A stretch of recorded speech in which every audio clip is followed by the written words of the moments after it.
Katie, welcome to Melbourne. A strong United Cup. How are you feeling about your preparation since then?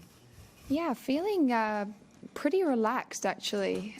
Looking forward to starting a new season. I feel like I've put so much work in this last couple of years, and going into this one, I'm excited for what's to come. I feel like I'm building something, and I think the start of my year has shown that already, and hopefully I can keep that momentum going, and yeah, it'll be a good year. Thank you. Questions? Eleanor? Just on the United Cup, I know you didn't quite get over the line against Iga, but how important a match was that for you in terms of your belief in what you can achieve?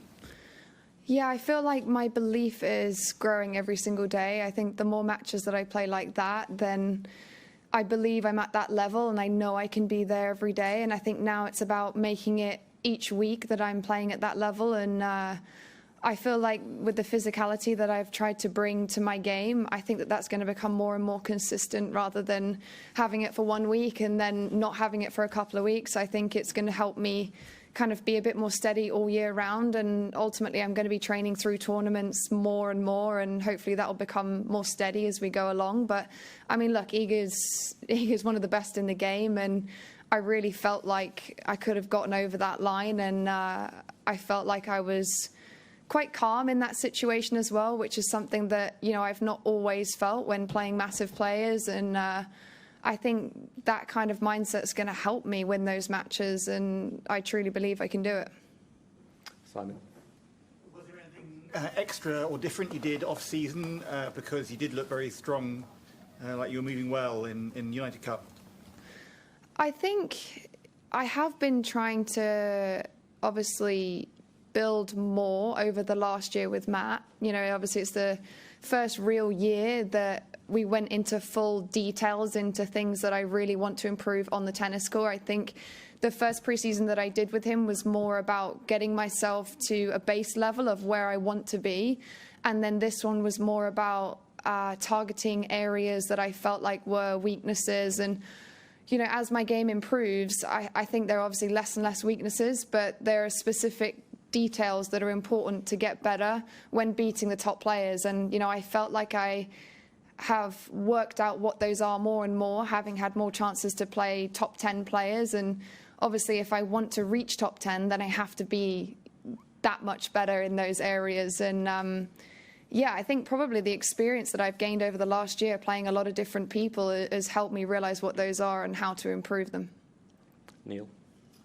Congratulations on your engagement. Thanks. You've always enjoyed good support down here. Are you hoping even, and Alex said he feels like an honorary Brit at Wimbledon, are you hoping for even more support this year at the Open? I mean, I feel like I've already felt the love so much more here,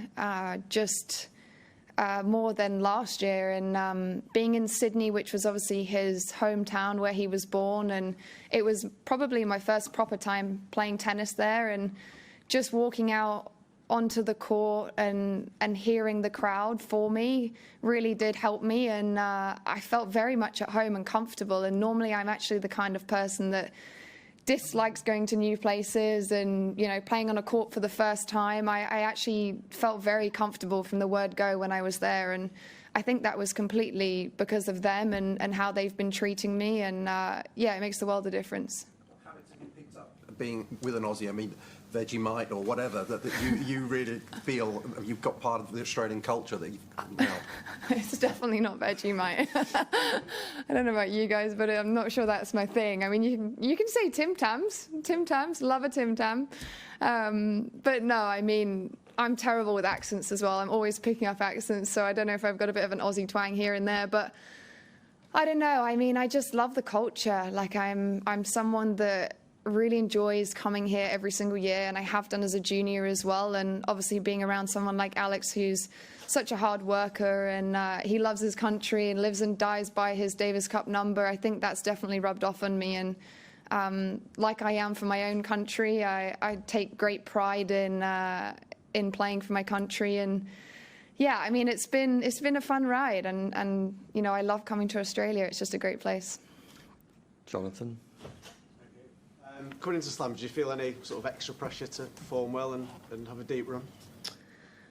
I mean, I don't know. I feel like I've come such a long way, and you know, it probably might get quite boring sitting in a press conference every single year and saying the same thing, but honestly, my goal this year is to stay healthy, to make sure I get through a whole year of tennis, and that's my number one priority. I think the second priority that I have tried to increase is the value that I do put on slams and big tournaments, and that's something that I've not fully prioritized before. I think it's something I've tried to perform at but not peak at. So I think now going into this year, that'll be more of me learning what I should and shouldn't do before slams, whether I play the week before, whether I don't, what my build-up looks like going into a slam. I mean, there's a little bit more emphasis on it for sure, but I think, you know, you've got to be quite smart with it, because I'm not trying to put pressure on these weeks. I'm not trying to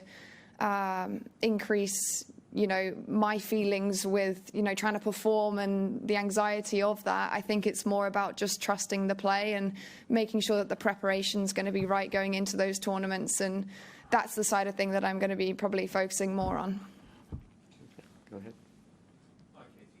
Just going back to pre-season, it seems like Matt really sort of put you through the ringer there. I think he said on Instagram that he took you to some dark places. How difficult was that, and how sort of satisfying was it to come through? Was it a kind of a different level of training than you've ever done before, maybe?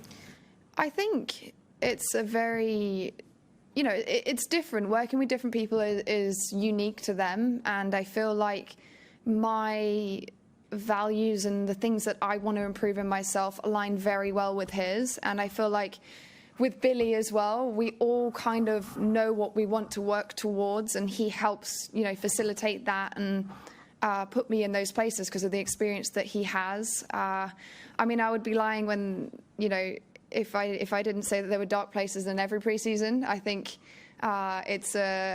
it's a tough place to be in, working day in, day out, doing things that you're not normally doing. But I really feel like I thrive in those situations, and I'm always doing everything that I'm asked of and more. And I take pride in that. And, you know, hopefully the results this year are going to show that. And, you know, I don't take for granted that sometimes they don't. So, you know, I'm just enjoying the moment, seeing the tennis that I can play. And in practice, I've been playing great as well. So hopefully I can continue that. Okay, we've got time for two more. I'm Jackson from Tennis Australia. You spoke about how much you love coming to Australia and playing here.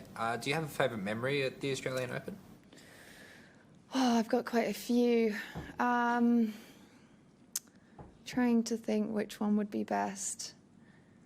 Probably I'll just go with the first time I came here. I think the first time I came here as a junior, it was my first slam that I'd played outside of Wimbledon, and I didn't really know what to expect. I think, you know, you hear what people talk about with Australian Open, that it's fun, there's very vibrant, there's a lot going on, but you don't really feel it until you walk on site. And I remember the first day I did that, and, you know, going into NTC that other side and seeing all the pictures on the wall and actually dreaming of having that myself one day. And I also remember that they always used to bring the animals into the site, and obviously as a young kid, that was like a dream come true, because you'd heard about all the koalas and the kangaroos and, you know, all these amazing animals that are over here, and I'd never seen any before. So yeah, that was a cool experience as well, and maybe not so much seeing the snakes, but yeah, everything else was great. Okay, yeah, final question. What's it like being a seed at a slam? Does it feel different? You know, does it feel like you've got a bit more of a target on your back, perhaps? Yeah, I think that's something I've accustomed to more and more over the last year. It's not something that I really understood until you're in that position, that ultimately players that are ranked beneath you are fighting for your position, and they're going to come out swinging and probably elevate their level even more so than their own level. And I think I'm a lot more prepared for it this year than I was. Obviously, it's never going to be easy, and there's going to be a lot of players because of the depth of women's tennis right now. And you have to be prepared for what they're going to bring. And it does feel great going into a slam knowing that I am seeded and that number by my name has been worked for. And, you know, it gives me immense pride to showcase that number. But at the same time, I'm also very well aware that I have to back that up. And I'm excited to show that. I think that's something that I've never really had that much opportunity to do, and last year was great, and I learned a lot from it. But, you know, I believe that number's by my name for a reason, and I want to move it higher and higher. Okay, thanks, Katie. Thank you.